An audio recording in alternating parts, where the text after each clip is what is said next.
Olá, ponteiros e ponteiras, estamos aqui num ponto a ponto especial, direto de Aracruz, Espírito Santo, na Teia Nacional, no 5º Fórum.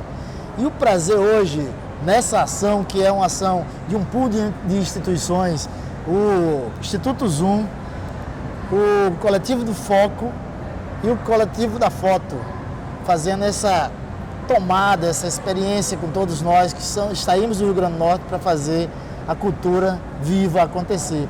É um prazer imenso trazer para vocês mais uma vez aquele que também é uma semente, que brota muita coisa, que está aqui desde o início do Cultura Viva, Rodrigo Bico. E a gente vai bater esse papo, Rodrigo, falando um pouco sobre a tua experiência no Cultura Viva, mas também essa experiência que você está fazendo com o Comitê de Cultura e onde a gente interlaça essas relações. Maravilha, um prazer, né, tá na Teia, né, a gente teve a última Teia 12 anos atrás, a gente que teve muito envolvido com a Teia de Natal, poder vir com uma Teia assim mais relaxado, fazer a cobertura colaborativa, apreciar, né, os bate-papos, as oficinas, também as atrações culturais que circulam na Teia. Então, para a gente é um prazer desfrutar isso também de forma mais relaxada, né, Teotônio? E vivendo a cultura viva, celebrando esse programa, que é sem dúvida, né, hoje lei, né, não programa, mas né, surgiu como esse programa,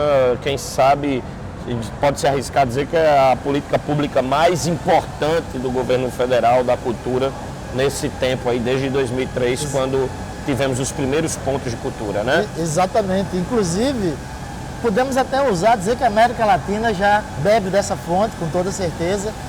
A gente está tendo nesse momento um som estranho, mas é os drones, porque a gente está numa diversidade total aqui. Mas especificamente falando para o Rio Grande do Norte, é uma política que nasce num governo popular do presidente Lula, cresce, se transforma, nasce como um programa, se transforma em política e não tem fim mesmo com o desastre que foi o governo do Demo, né, do Bolsonaro, né, e a pandemia, tudo isso que nos atingiu de forma profunda, mas a Lei Cultura Viva, fruto de toda uma articulação, permanece muito viva. E agora, Rodrigo, a gente está num momento muito mais especial. A gente pode avançar nesse processo, e aí a gente fala agora para o povo do Rio Grande do Norte, nós como fazedores e gestores de cultura, ou se a gente não tiver cuidado, a gente pode retomar um momento muito triste da história, que foi o fim do Ministério da Cultura. A estarmos hoje aqui é fruto de uma articulação, mas é fruto de muita luta, não é isso, Bico? Eu acho que é uma coisa que todo mundo deve estar pensando, né, e devemos estar alertas, né, porque tá aí, as coisas estão acontecendo, né, e é tão bom ver tudo pulsando, né, você vê aí no intervalo de 3 anos, você teve conferência nacional depois de uma série de conferências estaduais, uma teia nacional depois de uma série de teias estaduais. Tivemos também no passado o encontro dos agentes territoriais de cultura, dos comitês. Então você vê nesse curto espaço de tempo uma efervescência muito grande, né? Fora o orçamento, né? Que eu acho que está chegando aí na ponta, na base, né? Com transparência, com uma regulamentação que não criminaliza o artista, nem criminaliza os gestores, que cria mecanismo de acesso muito mais fácil, né? Então eu acho que a gente está vivendo um momento muito marcante, né? Se a gente celebra, né, desde Gilberto Gil, Juca, né, todos as ministras que passaram também. Exatamente. Então, se a gente entende que tudo isso é um processo de construção, e quando a gente tem uma quebra, uma ruptura, é muito ruim, né? Então a gente espera aí, né, que a gente consiga continuar com a política Cultura Viva sendo ampliada, sendo qualificada, ampliada com qualificação, né? Eu acho que é isso, né? Desescondendo o Brasil, do jeito que a gente vê aqui na Teia, e essas ações acontecendo também nas comunidades. O Bico e os demais, o Gil, né, para a gente resgatar essa coisa da ancestralidade mesmo. O Gil nosso querido Gil falava no doim, falava na irradiação positiva.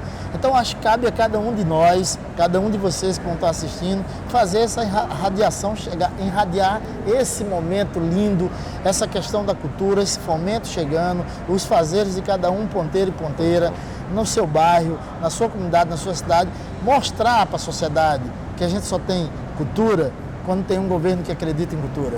Exatamente, eu acho que é entender, né, toda essa diversidade brasileira que a gente tem. E quando a gente fala dos pontos de cultura, né, Teotônio, a gente fala da cultura viva, de comunitária, né? Então assim, às vezes é um lugar onde a cultura não chega, a verba nunca chegou e chega através de um ponto de cultura, né? Porque muitas vezes a gente acha que a cultura é feita só pela arte, que é ali dentro de um teatro, dentro de uma sala de exposição, dentro de uma sala de cinema, mas a gente está vendo aí inúmeras experiências, né, e com a PENAB, isso ainda sendo muito mais compartilhado, de cineclubes, mostras de cinema, circulações de espetáculos de teatro na rua, né, maneiras de fazer artisticamente e culturalmente, né, muito mais espalhado, né? Eu acho que os pontos de cultura são fundamentais para esse processo, né? Perfeito. Gente, mais uma vez, ponto a pontos, com vocês, e sigamos.